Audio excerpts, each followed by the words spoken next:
making me look like a fool, like Donkey Kong is in his actual games. We're gonna see some actual Donkey Kong being played by the one and only S1. The S1 and only.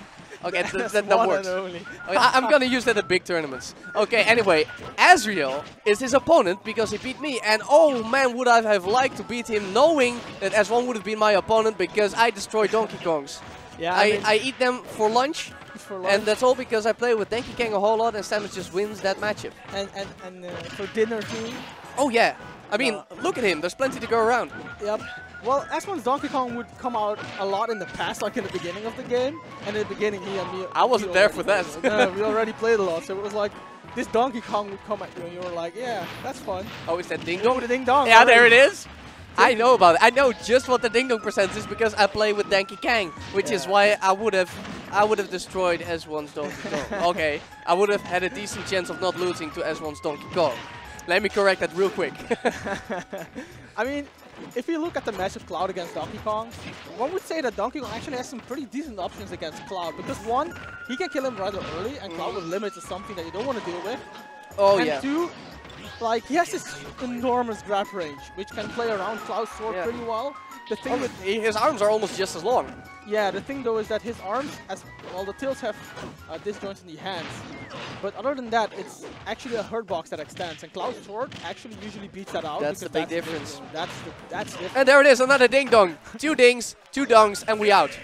Just giving him the head, but in the face, man. That's gonna do it. That's what he does, man. And like Soner even has the Donkey Kong fresh experience because he 2 rounds ago played for Donkey Kong and he beat him. Right. Even though Donkey Kong took 1 game. But Donkey Kong's crucial mistake in that game was going to try platforms because I do think Donkey Kong can always win because of his power. But if you go to a tri-platform stage versus Cloud as Donkey Kong and you get in the air once, you are seriously never going down. In general... Which is why, smartly, S1 probably banned the tri-plats.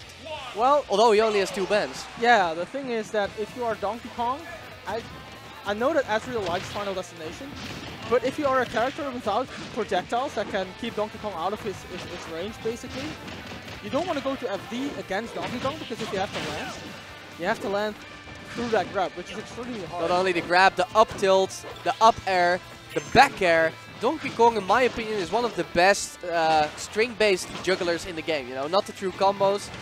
But still then, he can't hold a candle to Cloud. Just look at what's going on.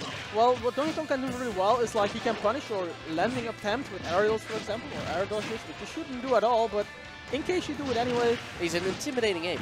And he can grab you out of it, if he shields it or just pivot grabs because of that range. Yeah, speaking of grabs, we already see S1 looking for the grabs, but first he gotta build up 30% at once to get him into Ding Dong percent. The real question is, doesn't he have too much range? And Azreal going for the cross slash, S1 not falling for that. Pretty sure we can't ding dong anymore, people. There's no limit, a lot of rage, and we're already over the 80%. Yeah, and the rage on Donkey Kong also makes it harder for him to get that ding dong at this percentage. Yeah, I think it's pretty much over in terms of ding dong possibility. Now, a Virus might leap off stage and use the invincibility to get a ding dong. But this ain't Virus. This ain't Virus. I do know that Donkey Kong actually has a 50-50 out of his grounded cargo up throw at some percentage too. Oh, he has a crazy number of combos. Too many to remember, honestly. Oh, he should have used the down throw. That's the one that sent you horizontally. Seeing a little bit of Donkey Kong inexperience coming out from S1. I do like how he puts Cloud on stage though, because Donkey Kong's backer is a very strong offstage tool. Goes for the dash attack. Yeah, S1 tried to mesh out and he managed that. Or Azreal meshed out. S1 wanted to back for him, instead slowly walked away. All the just juggles, and this is hard for Donkey Kong too, because against Cloud with Donkey Kong, you can't really land on it. And that would have been even worse on the triplat. Because the one time he did enter through Azreal, on the triplat he would have landed on the platform with lag. And the up tilt, wow. Was that a jab to reverse up tilt? Yep. He got the tech home point. He got the tech home point. The armpit slap, man. The sweet spot in his armpit is so strong. And I can imagine that big sweaty ape, his armpit is probably not where you want to be. Nope. I do like how S1 did the dash attack.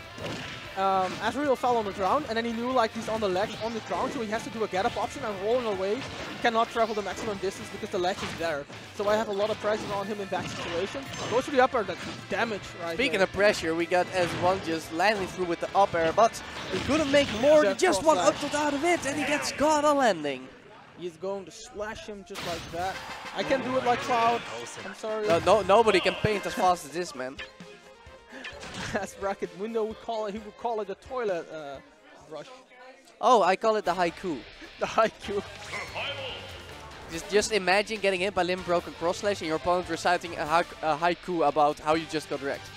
Yeah. Of course, you need to get that. He's drawing a Japanese letter, but it's like a smash too, because it kills it kills you so early, does so much knockback. And we do have some colorful characters in the Netherlands, so someone just might do that. I know Donkey Kong actively laughs out loud at his opponents when he dinklings them. Yeah, he's... some people get triggered. I would get triggered, but I've known this guy for too long.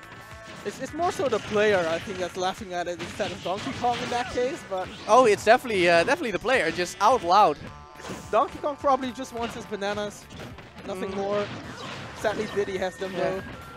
Yeah, that's where he needs to be looking, not Cloud. He probably only eats emo food. Yep. Ooh, touch. You cannot land on a finishing touch. You cannot land on finishing touch, and that will result in S1 losing his stock to that finishing touch. Goes for the nair, gets the stage spike. Sonar probably wasn't ready because I too thought it would send him outwards. Yeah. Well, if it would have sent him outwards without a jump, that would still be a problem there. Because so he probably gave up already, but he missed his chance to tag because of it. Yep. Okay, here we go. Big combos. No! S1 air? drifts a little bit too far to the left. If he had drift to the right, he could have linked that back air into an up B. I think that actually... And that does like 60%, dude. I'm not joking. No, that is Donkey Kong. No! S1! It's a best of 5, so I guess he still has some games, but...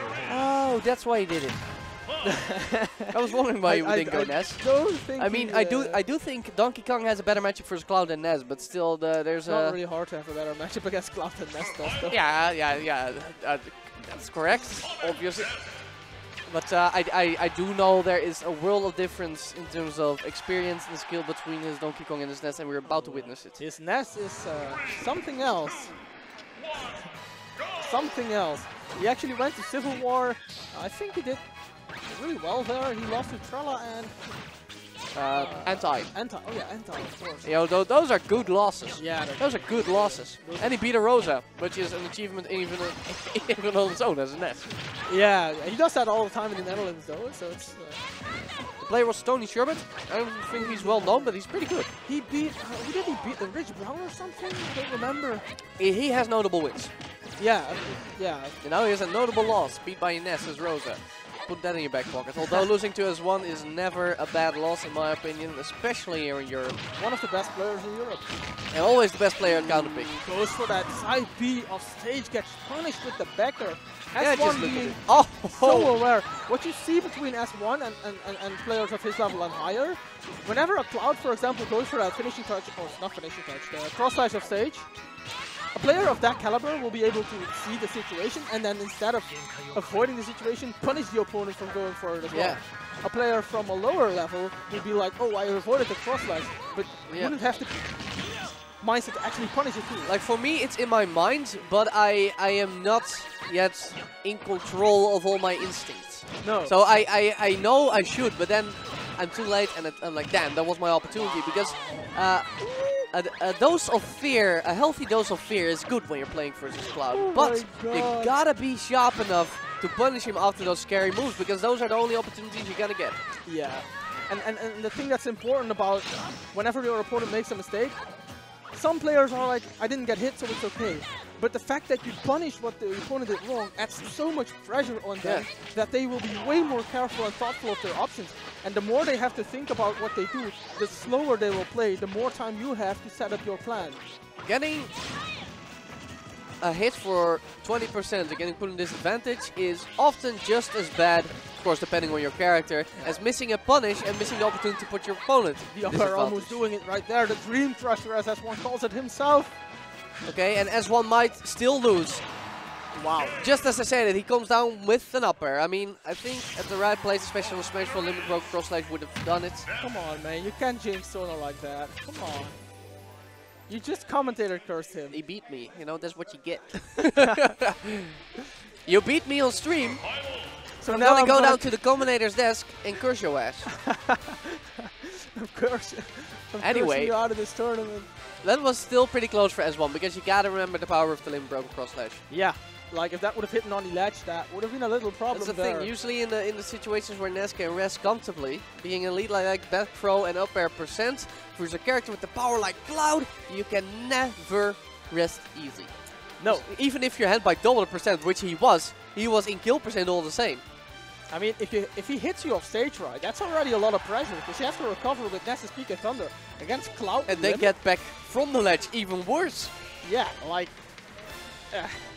What are you gonna do? I mean, we don't know, but somehow S1 has been making it work. Let's see where they're gonna go for Game 5. It is Azreal's counterpick, and it looks SD once again. What do you think about this? Well, it has two things. For one, it becomes harder for both characters to land. Because Cloud cannot actually, well, Cloud has a down air, but PK Thunder will interrupt him. At the same time though, Ness has to land against Cloud's up airs, which is really difficult for the character to do in general, but especially on a stage like Final Destination, because there is no mix-up of platforms. Right now, we see S1 at the ledge. Shields the jab, but doesn't get the punish there because Cloud was behind. That's also a thing. Whenever you hit your opponent, it's important to know from what angles, what spaces you can actually hit your opponent's shield, put pressure on it without being punished too easily. So yeah, like and in terms of Cloud, there isn't a way to do that because his sword is so big. Behind him, because the grab doesn't. Have you seen that back air? Cloud's back air. Have you seen Cloud's back air? Well, if you hit him behind on a shield behind him, he's not going to jump back at you if you have a solid punish on that. If you're small enough character, I guess, yeah. For taller people like Samus, it's a problem. Like with Samus has way more out of shield problem than than most characters have. Anyway, we see that Azreal is actually holding center stage right here, a little behind in percentage, but really that doesn't matter too much because both characters can die at this percentage. Gets the back air, great spacing from S1, still pinning Azreal to the ledge. The classic run-up back roll, or forward roll. But roll behind him, that's what I'm trying to say. Azreal trying to defend the approach with his forward tilt, putting a hitbox there. But S1 seeing through it, just rolling behind him, punishing him with the back throw, gets the upper on the landing. The Nair goes to fair. Look, and that's exactly what we see, right? He got the narrow shield, Azreal tried to grab it, missed the punish, and because he missed the punish, S1 got so much damage out of that. Yeah, just look at what's going on. Just look at it, 65, yeah, PK Flash, let's go. That's what I want to see.